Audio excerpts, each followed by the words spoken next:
Joriy yilning 27 fevral kuni Ispaniyaning Barselona shahrida Jahon mobil kongressi 2017 o'z ishini boshladi.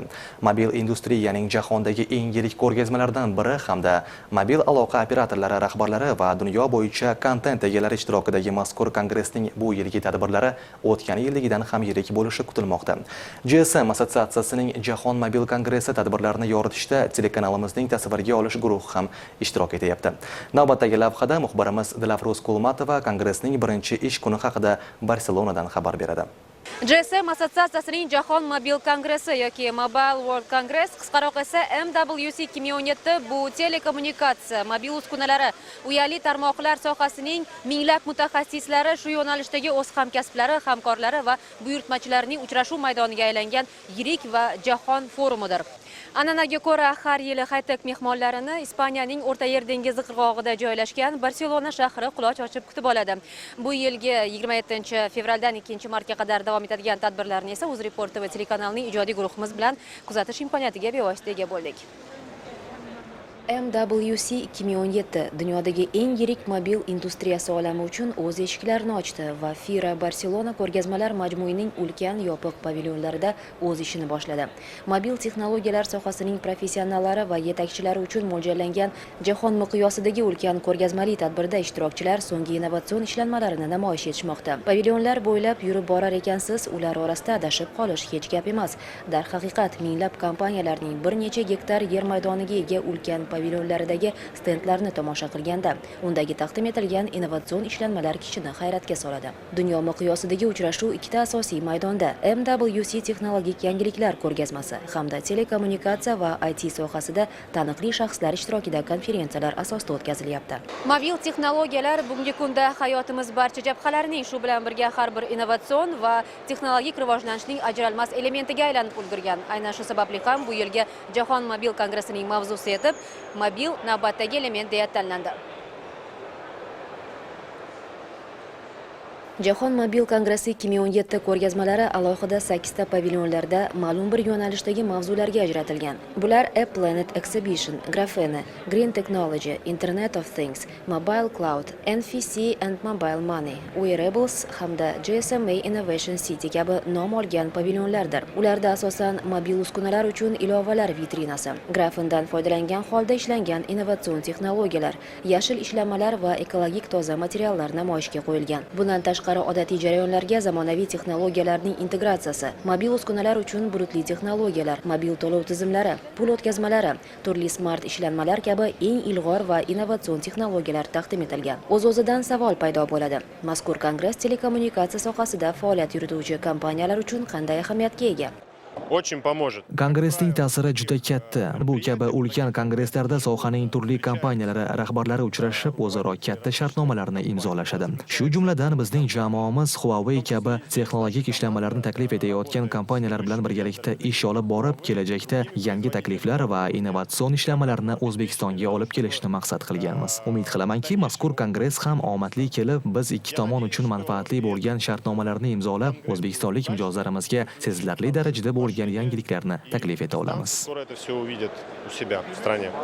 Darhaqiqat, GSMA Mobile World Congress biznesni rivojlantirish uchun keng imkoniyatlarni taqdim etadi. Xususan, bunday ekspozitsiyalar bevosita mobil uskunalar, gadjetlarni ishlab chiqaruvchilar hamda IT ishlanmalari yaratuvchilari, moliya va sug'urta sohasi, tibbiyot va davlat tuzilmalari vakillarini o'ziga jalb etmoqda. Sababi, Mobile World Congress 2017 da mobil industriyasi sohasining keng ko'lamli, jumladan mobil uskunalar, maishiy texnika, internet, aloqa imkoniyatlari, sog'liqni saqlashda mobil uskunalardan foydalanish va boshqa ko'plab mavzular kongress spikerlarining muhokama markaziga aylanadi. Mobil industriyasining yorqin va ahamiyatli voqeasi, ya'ni Jahon mobil kongressi 2017 ishtirokchilari, bular mobil operatorlar rahbarlari, mobil uskunalar bozori ishtirokchilari, turli davlatlarning kontent egalari va sotuvchilari hisoblanishadi. Ishtirokchilar orasida telekanalimizning yaqin hamkorlaridan biri Huawei kompaniyasi ham bor. Dunyoning yetakchi telekommunikatsiya tarmoqlari va mobil uskunalarni yetkazib beruvchi Huawei Technologies kompaniyasi Mobile World Congress 2017 da o'zining munosib ishtirokini ta'minlamoqda. Bu yilgi kompaniyaning mavzusi Open Road to Better Connected World, ya'ni mukammal bog'langan dunyoga yo'llar ochish deya nomlandi. Ko'rib turganingizdek, bulutli texnologiyalarni ilgari suruvchi Huawei o'z pavilyoni stendlarini mavzuga hamohang tarzda tashkil etgan. Aynan bulutli texnologiyalar Huawei kompaniyasining asosiy urg'usi bo'ldi. Buni majmuaning birinchi pavilyonida o'rnatilgan kompaniyaning 1 gektar yer maydoniga teng ko'rgazmalar zalining bezak mavzusidan yaqqol tushunish mumkin.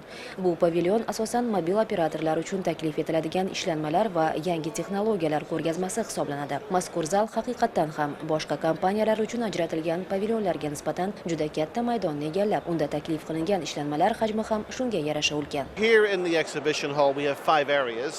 Mazkur ko'rgazma zali 5 ta asosiy mavzuga bo'lingan va umumiy hisobda 30 dan ortiq stendlarga ega. Ularning har biri turli texnologiyalar va ishlanmalarni taklif etadi. Stendlarimiz ketma-ketligi ma'lum bir mavzular doirasida yaratilgan. Masalan, mobil operatorlar uchun taklif etiladigan mavzular 4G, 4.5G va 5G kabi texnologik innovatsiyalarni qamrab olgan bo'lsa, boshqa yo'nalishlardan biri dasturiy ishlanmalarga qaratilgan.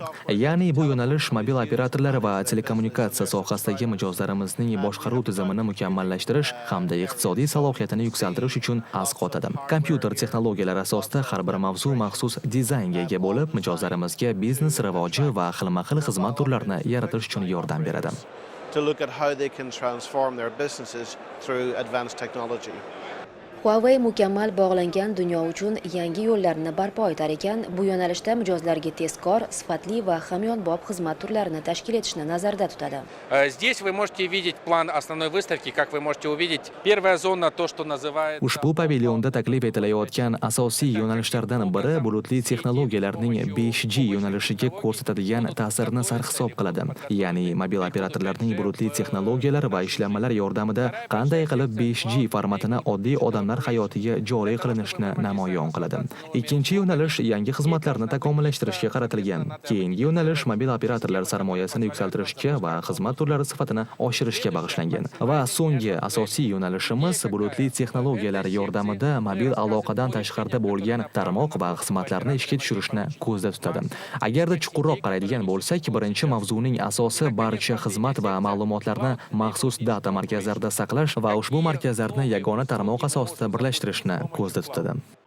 Kelajak bulutli texnologiyalar ishlanmalariga bog'liq ekan, ular yordamida ma'lumotlar almashinuvi hamda xizmatlar xilma-xilligini ko'paytirish mumkin, deydi mutaxassis. Mobil va telekommunikatsiya bozorida tobora salmoqli o'ringa ega bo'lgan mavzulardan biri data tahlil tushunchasi bo'lib, uning yordami bilan xizmat ko'rsatuvchi va iste'molchi o'rtasida mukammal, tezkor va aniq bo'lgan kommunikatsiyani barpo etish mumkin.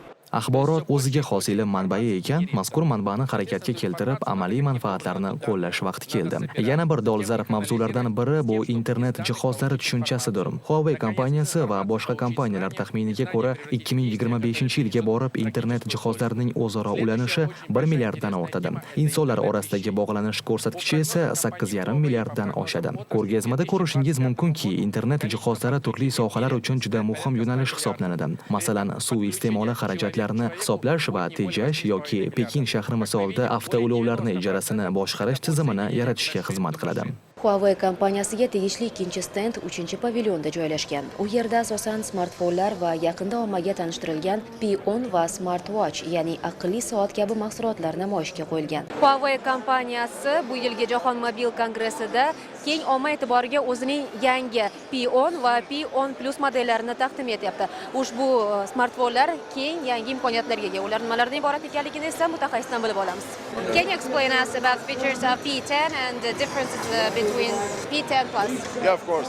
Well, P10 and P10 Plus come both with 2 cameras, one monochromatic. P10 va P10 Plus modellari juft orqa kameralarga ega bo'lib, biri monoxron, ya'ni oq-qora rangda suratlarga tushira oladigan 20 piksellik linzalarga ega. Ikkinchisi rangli suratlarni shakllantira oladigan 12 megapiksellik kameradan iborat. Birgalikda bu juftlik yuqori sifatli portret hamda 3D formatidagi rasmlarni yarata oladi. Ikkita telefonlar orasidagi farqi ularning linza shakllari va diafragmasida ko'rish mumkin. Ya'ni P10 Plus modeli ko'proq nur o'tkaza oladigan linzalardan iborat. Boshqa farqli jihati dasturiy qismining tezligi hamda xotira hajmidadir. P10 Plus smartfonlarning biriktirilgan xotirasi 120 megabaytga ega. Ta'kidlash joizki, ushbu model Leica bilan hamkorlikda ishlab chiqilgan ikkinchi avlod smartfonlari hisoblanadi. Mazkur modelni boshqalardan ajratib turadigan sifati uning operatsion tizimining tezligi, batareya quvvatining uzoqqa yetishi hamda suratga olish jarayonida maxsus portretlar yarata olish xususiyatidir. And one of the developments this year is normally a smartwatch works with your phone. Yana bir taqdim etayotgan mahsulotlarimizdan biri Smartwatch 2, ya'ni o'ziga xos aqlli soatlar bo'lib, ularning ajralib turadigan xususiyatlari quyidagilardan iborat. Masalan, ilgari Smartwatch telefoningizga bog'langan holda ishlagan bo'lsa, hozirgi kunda ularni telefoningizdan mustaqil tarzda ishlatishingiz mumkin. Va ushbu soatlarga SIM karta joylashtirish imkoniyati yaratilgan. Sport bilan shug'ullanishda yoki avtomobil haydash jarayonida qo'llaringizni band qilmasligi uchun ushbu smartwatchlarda mobil aloqa vositasi sifatida ham foydalanishingiz mumkin. Huawei kompaniyasining Jahon mobil kongressi 2017dagi ishtiroki davom etmoqda. Kompaniya o'z mijoz va hamkorlari uchun hali ko'plab innovatsion ishlanmalarni va'da qilyapti. Tashqarida havo harorati biroz salqinroq bo'lsa-da, MWC 2017 o'z ishini FIRA Barselona ko'rgazmalar majmuining yopiq pavilyonlarida qizg'in davom ettiryapti. Forum doirasida bizlarni hali oldinda ko'rgazmalar, GSMA seminarlari, hamkorlik dasturlari, MWC turlari, konferensiyalar hamda Glomo taqdirlash marosimi kutyapti. Bular haqida batafsil esa dasturimizning keyingi sonlarida yoritamiz. Dilafruz Kulmatova, Timur Minayev maxsus 724 yangiliklar dasturi uchun Barselonadan.